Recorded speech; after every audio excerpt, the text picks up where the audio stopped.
예수님께서 제자들에게 마지막 만찬 자리에서 이제 본인이 떠날 것을 말씀하세요. 근데 예수님의 제자들은 오늘 본문의 말씀처럼 도대체 어디로 가세요라고 묻지 못할 만큼 어쩌면 그 두려움과 떨림이 강했던 것 같아요. 그래서 예수님이 뭐라고 하세요?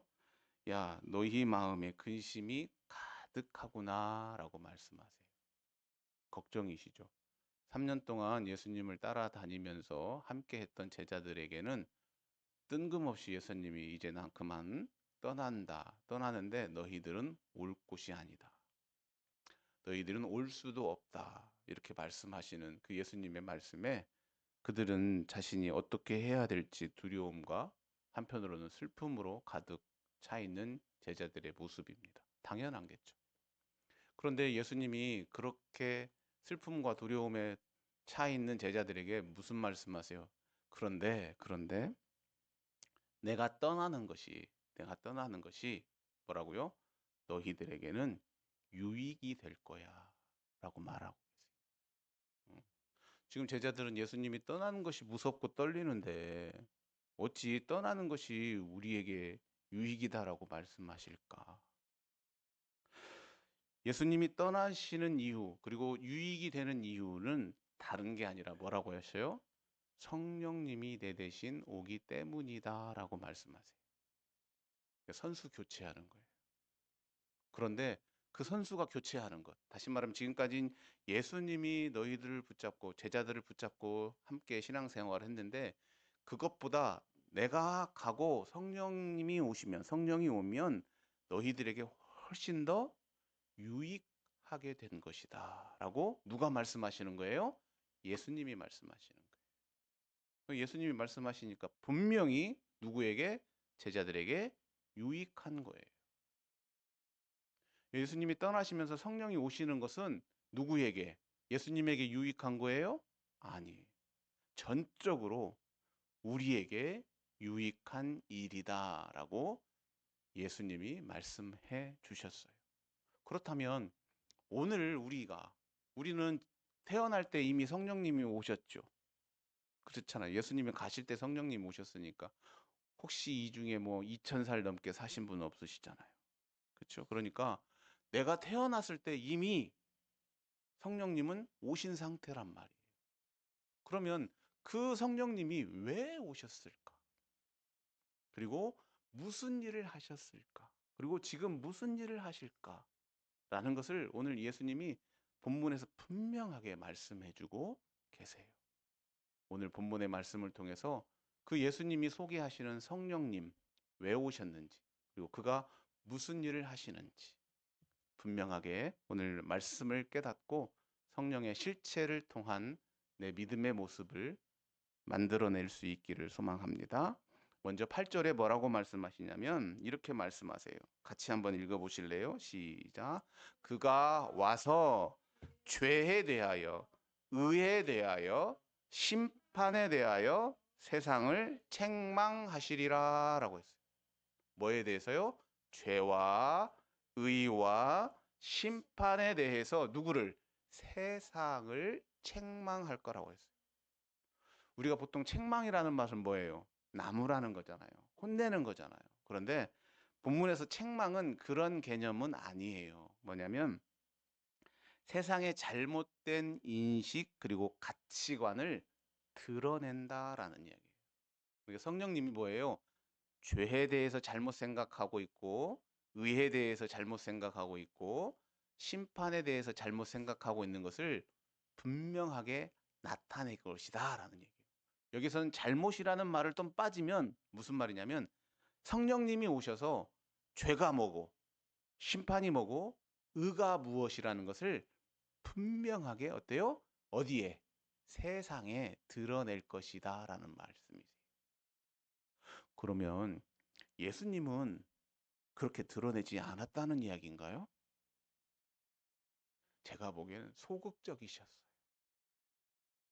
예수님의 사역은 제자 세우는 사역에는 아주 적극적이셨는데요. 죄의 문제에 대해서 이야기하시는 거나 또 의에 대해서나 심판에 대해서는 그리 그렇게 적극적으로 막 나서서 하셨던 것 같지는 않아요. 안 하신 건 아니신데 그 일을 아무래도 뭐예요? 자신이 가시고 난 다음에 성령을 통해서 적극적으로 분명하게 하시기 위해서 그러신지는 몰라도 본인이 가고 성령이 오면 죄가 무엇인지, 의가 무엇인지, 심판이 무엇인지를 누구를 통해서? 성령을 통해서 알게 하시겠다, 드러나게 하시겠다, 분명하게 하시겠다라고 말씀하세요. 그러면 도대체 죄는 뭐고, 의는 뭐고, 심판은 무엇인가? 성경은 예수님을 통해서 아주 분명하게 다른 사람도 아니고 예수님의 입을 통해서 말씀하세요. 9절입니다. 우리 같이 한번 읽어볼래요? 시작. 죄에 대하여라 함은 그들이 나를 믿지 아니함이라. 무슨 말이에요? 죄의 문제는 무슨 문제하고 관련돼서요? 예수 그리스도를 믿느냐 안 믿느냐하고 관계되는 거예요. 죄는 도둑질하고 살인하고 사기치고 이게 아니라는 이야기입니다. 죄의 문제는 무슨 문제요? 예수님을 믿느냐 믿지 않느냐 이것이라는 이야기. 이걸 누가 말씀해 주신다는 얘기예요? 성령님. 법무부 장관이나 변호사나 판사가 죄 있음 없음에 대해서 이야기하는 게 아니라는 이야기예요. 우리가 하나님 앞에서 죄가 있느냐, 죄의 문제를 어떻게 생각하느냐, 이것은 성령님이 우리에게 야, 예수님을 믿어? 안 믿어? 이 문제가 죄의 문제라고 드러내고 나타내신다라는 사실입니다. 따라서 오늘 우리에게 죄의 문제는 바로 성령님이 예수님을 믿습니까? 믿지 않습니까? 이게 바로 뭐라는 얘기요? 죄의 문제라는 얘기. 이 문제를 누가 가르쳐 주시는 거예요? 성령님. 성령님이 안 가르쳐 주시면 이 문제를 알 수 없다는 얘기. 목회자인 제가 뭘 가르쳐 줄 수 없다는 얘기. 부모님이 가르쳐 줄 수 없다는 얘기. 왜요? 그게 죄야? 세상에 나가서 여러분 말씀해 보세요. 예수님을 안 믿는 건 죄야. 여러분이 이야기를 하면 세상 사람들이 뭐라고 하겠어요? 미친. 야, 예수님을 믿고 안 믿고는 선택이지. 옵션이야. 내가 믿고 안 믿고는 누구 자유야? 내 자유야. 그게 왜 죄의 문제야? 웃기고 있네. 하지만 성령님이 작용을 하시고 성령님이 일하시면 내가 어떻게 되는 거예요? 맞아. 내가 예수 그리스도를 모르는 게 뭐의 문제요? 내 죄구나. 이걸 누가 가르쳐 주신다는 얘기요? 성령님이 가르쳐 주셔. 그게 성령님의 역할. 다시 말하면 성령님은 무슨 일을 하세요? 예수 그리스도를 믿게 만들어 주시는 거예요. 성령의 도움 없이는 여러분 어느 누구도 예수 그리스도를 믿을 수 없어요. 내가 예수 그리스도를 믿는 믿음이 작으면 누가 필요해요? 성령님이 필요한 거예요. 예수님 믿음 주세요. 오, 노. 성령님 주세요. 성령님이 그 일을 감당하시는 거예요. 그 일을 하고 계시는 거예요. 예수님 입장에서 자신을 믿는 일을 해야 하는 성령이 오는 게 제자들에게 얼마나 유익일까요? 여러분, 12제자가 온전히 믿었어요? 안 믿었어요? 애매모호해요. 3년 동안 예수님을 따라다녔는데요. 그 중에 예수님이 돌아가시고 난 다음에 대부분의 제자들은 못 믿어요. 예수님을 못 믿어요. 그러니 그것을 알고 있는 예수님이 얼마나 속상하셨겠어요. 그런데 자신은 이제 나가고 가고 성령님이 오시면 그 제자들이 누구를? 예수 그리스도를, 나를 믿게 되는 거예요. 예수님 생각에 내가 가버려도 성령이 와서 나를, 내 제자들이 나를 믿게 한다면 얼마나 큰 유익이겠어요. 오늘 그 예수님이 그 말씀을 하고 계십니다. 내가 가고 난 다음에 너희들이 나를 믿는 것이 죄라는 사실을 깨닫게 된다면 나는 이 땅에 가도 너희들에게 성령님이 오셔서 얼마나 놀라운 유익인지 알 것이다 라고 말씀하세요. 성령님을 통해서 예수 그리스도를 믿는 그리스도인이 되기를 소망합니다. 그 성령님을 의지하시기를 소망합니다. 아멘. 그 다음에 뭐예요? 의에 대하여라고 말씀. 도대체 의가 뭔가? 옳음이 뭔가? 발음이 뭔가? 성경은 10절에 이렇게 말씀하세요. 읽습니다. 시작. 의에 대하여라 함은 내가 아버지께로 가니 너희가 다시 나를 보지 못함이라. 이 말은 무슨 말이에요? 예수님이 아버지께로 간다라는 것은 무슨 의미예요? 승천하시는 거잖아요. 돌아가셔서 가시는 거예요. 승귀예요. 승귀. 그냥 가시는 거예요. 이것은 어떠한 전제 조건이 있어요? 십자가에서 돌아가시고 부활하시고 올라가시는 거예요. 이게 뭐다는 얘기요? 의다라는 얘기예요. 이게 의다. 이게 올바름이고 이게 의로움이고 이것을 누가 아무리 예수님이 본인이 직접 제자들에게 다 보여줬잖아요. 채찍 맞았어요. 그렇죠? 그리고 돌아가셨어요. 그리고 부활하셔서 옆구리에 손도 넣어보라고 했던 제자마저도 있었어요. 그리고 부활하고 며칠 동안 50일 동안 제자들하고 같이 있었어요. 그런데도 애매모호해요, 제자들이. 그런데 성령님이 내가 가고 성령이 오시면 그것에 대해서 분명히 뭐 한다는 얘기요. 말씀해 주신다는 얘기요. 알게 해 주신다는 얘기요. 야, 그게 의야. 그게 의라는 것을 깨달아. 그게 옳은 거였어. 그게 하나님이 우리를 통해서 세우실 가장 옳은 거야. 가장 정의야. 라고 누가? 성령님이 말씀해요. 결국은 뭐예요? 하나님이 하시는 사역, 누구를 통해서 예수 그리스도를 하는 사역을 알게 하시는 거예요. 누가? 성령님. 그러니까 어쩌면 예수님이 본인이 오셔서 고난 받으시고 돌아가시고 부활하시고 승천하셨던 자신의 인생이 무엇을 의미하는 것인지를 누구에게요? 성령님을 통해서 알게 하신다. 만약에 오늘날 우리가 성령님이 없으시면 이것을 우리가 알지 못해요. 그렇게 되는 거예요. 마지막에 심판에 대한 이야기입니다. 11절 시작. 심판에 대하여라 함은 이 세상 임금이 심판을 받았음이라. 과거형이에요. 받았음이라.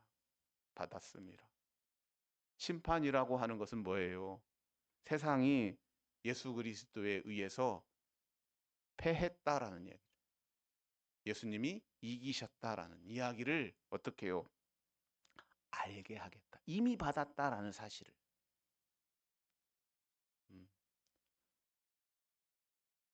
임금이 심판을 받았습니다. 권세를 꺾고 그 권세를 잡은 자가 패배했다라는 사실. 그래서 성령님이 심판에 대한 임이라는 과거형어를 통해서 분명한 확실성을 우리에게 가르쳐주고 있는 거예요. 하나님의 정의가 반드시 이루어진다라는 것을 깨닫게 하시는 거예요. 예수 그리스도를 믿게 하시고 예수 그리스도의 구원의 사역을 알게 하시고 반드시 하나님의 정의가 이 땅의 심판으로 드러날 거라는 것을 우리에게 뭐 하는 거예요? 가르쳐 주시는 일. 그게 성령님의 역할이에요. 그게 성령님의 일이셨습니다. 따라서 예수 그리스도께서 뭐라고 하세요? 내가 가고 성령이 오는 것이 너희에게는 유익이다. 이렇게 말씀하고 계시는 겁니다. 결국 성령님은 죄의 본질에 대해서 그게 예수 그리스도를 믿는 죄의 본질에 대해서 참된 의의를 보여주시고 심판의 확실성을 알리시면서 우리를 진리 가운데 인도하시는 그분, 그게 바로 성령님의 일하심이라는 사실이죠. 그런데 여기에서 세 가지로 끝나는 게 아니라 예수님은 계속해서 더 많은 성령의 역할에 대한 이야기를 하십니다. 13절이죠. 같이 한번 읽어보실래요? 시작. 그러나 진리의 성령이 오시면 그가 너희를 모든 진리 가운데로 인도하시리니 아멘. 성령님이 오셨을 때에 뭐예요? 우리가 모든 진리 가운데로 인도하시겠다라고 하시는 말씀이에요. 그런데 도대체 모든 진리로, 그러면 예수님은 진리로 인도해 주시지 않으셨나요? 모든 진리가 아니라 일부 진리만을 우리에게 말씀해 주셨다라는 말씀이에요. 12절 한번 보실래요? 같이 한번 읽습니다. 시작. 내가 아직도 너희에게 이를 것이 많으나 지금은 너희가 감당하지 못하리라. 예수님이 그러니까 다 말씀해 주시지 않은 거예요. 왜요? 알지 못하니까. 감당하지 못할 것이라는 말씀이에요. 그런데 그 감당을 누구를 통해서? 성령님을 통해서 완전히 드러나게 하신다라는 사실이죠. 예를 들어서 성령님이 안 오셨으면 우리는 하나님의 온전한 완전한 계획과 뜻을 우리가 알 수 없을 뿐더러 감당을 할 수 없다라는 이야기. 때때로 하나님의 엄유하심과 하나님의 냉정하심과 성령님의 예수 그리스도의 일하심과 그의 구원의 사역과 때때로는 버리시는 그 유기와 이 모든 것들에 대한 감당할 수 없는 하나님의 진리를 누구를 통해서? 성령님을 통해서 하시겠다라는 작정이세요. 여러분, 우리가 신앙생활을 하고 있지만 때때로 우리가 감당할 수 없는 하나님의 의가 있습니다. 우리가 이해할 수 없는 하나님의 역사가 있어요. 우리 지식으로서, 우리의 경험으로서, 다른 사람의 도움으로서는 도저히 감당이 안 되는, 때때로 내 삶의 모습도 그렇잖아요. 여러분, 내 삶에서도 내가 감당이 안 되는 부분들이 있어요. 때때로 사람에게도, 때때로는 물질에게도, 어쩌면 환경에서도. 그렇지만 그 모든 것들을 어떻게 해요? 감당하고 우리를 그 진리 가운데로 인도하시겠다라고 하시는 예수님의 약속. 누구를 통해서? 성령님을 통해서. 감당하게 하시겠다라는 얘기예요. 감당되게 하시겠다라는 말씀입니다. 그런데 여기서 야, 그럼 성령님이 엄청나게 힘이 세시네. 그렇죠? 예수님이 제자들에게 하셨던 것들을 제자들이 감당할 수 없으니까 적당하게 말씀하시고 다 말씀하시지 않으시고 남긴 것이 있는데, 그러면 성령님이 오셔서 다 하셔서 우리를 다 진리로 인도하시겠네? 야, 성령님이 훨씬 더 힘이 세고 강하시겠네? 그런데 13절 조금 전에 우리가 읽었던 그 후반번들을 읽어봅니다. 같이 한번 칩니다. 그가 시작. 그가 스스로 말하지 않고 스스로는 말하지 않는데요. 성령님이요. 그러면 무슨 말을 해요? 그 다음 시작. 오직 들은 것을 말하며 장래일을 너희에게 알리시리라. 무슨 말만 해요? 오직 들은 것만 말해요. 이 들은 것은 누구에게 들은 거예요? 예수 그리스도에게 들은 것만 말한다는 얘기예요. 성령님은 무엇을 창조하지 않으세요. 만들어내지 않으세요. 본인의 것만 새롭게 하지 않으세요. 성령님의 사역은 누구의 말 가운데에서요? 예수 그리스도의 말 가운데서만 하십니다. 그리고 성령님은 무슨 얘기를 해요? 현재의 이야기뿐만 아니라 미래 장래의 길도 이야기하세요. 근데 그 장래에는 꾸며낸 이야기나 만들어낸 이야기가 아니라 예수 그리스도께 들은 그 안에서의 장래의 일을 이야기하시는 거예요. 그게 성령님의 일이라고 오늘 예수님께서 말씀하세요. 그리고 그 성령님이 무슨 일을 하세요? 14절 읽습니다. 시작. 그가 내 영광을 나타내리니. 아멘. 성령님은 누구의 영광을 나타내는 거예요? 예수 그리스도의 영광을 나타내는 거예요. 예수 그리스도의 영광을 나타내는 일을 누가 해요? 성령이 하시는 거예요. 그런데 그러면 여러분 어때요? 우리가 성령님의 인도함을 받아서 생활을 한다든지 성령의 인도하심으로 말하고 행동하고 신앙생활을 하고 내가 사람들과 관계를 맺고 살아가요. 그러면 내가 성령의 인도함을 받아서 행동하고 말하고 또 살아간다라고 한다면 결국은 내가 누구를 드러내야 돼요? 너무 어렵구나. 성령님이 누구를 드러내요? 예수님을 드러내요. 그러면 내가 성령님과 동행하면 내 삶을 통해서 누가 드러나요? 예수님이 드러나는 거예요. 내가 성령님과 동행하는, 당신은 지금 성령님과 동행하는 삶을 삽니까? 무엇을 통해서 할 수 있어요? 당신의 삶 속에 예수님이 드러납니까? 이러면 성령님이 동행하시는 거예요. 내 삶 속에서 나만 드러나. 그냥 어찌됐건 나만 드러나. 다른 사람들 아무로 드러나지 않아. 예수님이 전혀 보이지도 않아. 보일똥말똥. 보일똥말똥. 그러면 어떻다는 얘기예요? 성령님이 나하고 보일똥말똥 같이 있다는 얘기 아니에요. 보일똥말똥. 예배 시간에는 성령님 함께하고 그냥 나가서는 아무도 관심 없고, 이게 이래요. 그러니까 성령님 나와 동행하여 주시옵소서. 그리고 야, 저 사람이 성령님과 동행하는 사람이구나. 성령님 함께 하시나 알 수 있어요, 없어요? 있어요. 내가 정말로 내가 하는 그 일이, 내가 돈을 벌고 일을 하고 사람들을 만나고 봉사하고 헌신하고, 이 일들이 나를 드러내는 것이 아니라 예수 그리스도를 드러내는 일이라면 나는 지금 성령님과 함께 하시고 성령님이 나를 도와주시고 내가 그 길을 함께 하는 거예요. 그런데 그게 아니라 나를 드러내고 내 욕심을 나타내고 나의 모든 것들을, 아름다운 것만 보여주려고 한다면 그것은 성령님이 하시는 일이 아니에요. 왜요? 성령님은 다른 일 안 하신다니까요. 성령님은 오직 뭐예요? 예수 그리스도 앞에 영광을 돌리는 그 일만을 하세요. 어떻게 해요? 그 다음 보세요. 시작 14절 시작. 내 것을 가지고. 누구 것을 가지고요? 예수님 것을 가지고. 그 다음에 계속 읽어보세요. 시작. 너희에게 알리시겠음이라. 14절 우리 다시 한번 읽어봅니다. 시작. 그가 내 영광을 나타내리니 내 것을 가지고 너희에게 알리시겠음이라. 예수님이 뭘 남겼어요? 예수님이 가지고 있는 게 뭐예요, 여러분? 집, 새 채, 자동차? 뭘 가지고 계세요?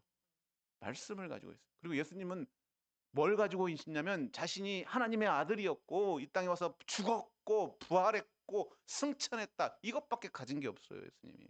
뭘 가지고 계셨어요? 아무것도 가진 게 없어요. 그 예수님의 것을 가지고 너희에게 알리시겠다라고 하시는 말씀. 이게 성령의 역할이에요. 이게 성령이 일하시는 일입니다. 내가 예수님이 하셨던 그 일, 예수님의 것을 내가 모른다면, 우리가 알지 못한다면 어쩌면 성령님은 어때요? 나에게 일하지 않으신 거예요. 매 순간 나를 향하여 하나님, 성령님이 일하시는 것을 소망하시기를 소망합니다. 그리고 성령님 나에게 알려주세요. 예수님의 것을 알려주세요. 그리고 나에게 내 것을, 내가 예수님의 것을 다 알려주셔서 성령님 예수 그리스도의 영광 돌리는 것처럼 나도 동일하게 예수님께 영광 돌리는 삶을 살게 해주세요. 이게 우리의 소망이고 바람이 됩니다. 아멘. 아멘. 그리고 마지막에 15절에 반복하면서 다시 한번 강조하는 부분이에요. 같이 한번 읽어볼래요? 시작. 무릇 아버지께 있는 것은 다 내 것이라. 그러므로 내가 말하기를 그가 내 것을 가지고 너희에게 알리시라 하였노라. 앞에 말 반복이죠. 내 것을 가지고 반복이에요. 그런데 여기서 예수님은 그냥 내 것만 가지고 하신다고 말 안 하셨어요. 거기서 한 템포 더 높여요. 어디까지 가져오세요? 하나님의 것까지. 하나님의 것은 내 것이라는 얘기예요. 그러니까 내 것은 하나님 거, 하나님 것은 내 거. 그러니까 단순히 예수님은 자신으로 딱 묶어놓지 않으셨어요. 성령님이 하시는 일은 예수님만 드러내고 예수님만 영광 돌리는 것이 아니라는 얘기죠. 뭐예요? 하나님의 영광. 하나님을 드러내고 하나님을 나타내는 그 일을 누가요? 성령님이 하시죠. 성령님은 예수 하나님과 삼위일체 하나님이십니다. 동등하십니다. 동격이십니다. 하지만 성령님은 예수 그리스도 가시고 난 다음에 그 이후에 자신의 사역을 감당해 내시고 계십니다. 예수 그리스도를 믿는 죄의 문제에 대하여 예수 그리스도 이 땅에 오셔서 돌아가시고 부활하시고 승천하신 의에 대하여, 그리고 사탄과 마귀를 이긴 심판에 대하여 우리에게 말씀해 주십니다. 성령님은 우리에게 모든 것을 다 알려주실 것입니다. 감당할 수 없었던 그 모든 것들도 감당해낼 수 있도록 우리에게 선포하시고 알려주십니다. 성령님의 일은 예수 그리스도와 하나님에 대한 영광을 돌리는 것인데, 새로운 그 무엇을 가져다가 하는 것이 아니라, 새로운 어떠한 철학이나 세상의 이슈가 아니라, 또 내가 가지고 있는 무엇이 아니라 오직 예수 그리스도께서 주신 것을 통해서 영광 받으시기를 우리에게 요청하고 있다는 사실입니다. 여러분, 이 땅에 그리스도인으로서 살아갈 때 우리는 성령님과 함께 해야 됩니다. 그 성령의 은혜와 더불어 살아가야 됩니다. 실체적인 성령님의 역사하심이 내 믿음 생활에서 분명하게 손에 잡히는 그 성령님의 일하심이 내 믿음의 모습 속에서 늘 단단하게 붙잡고, 보이진 않지만 실체가 되시는 그 성령님과 함께 더불어 살아가는 은혜의 그리스도인이 되기를 소망합니다.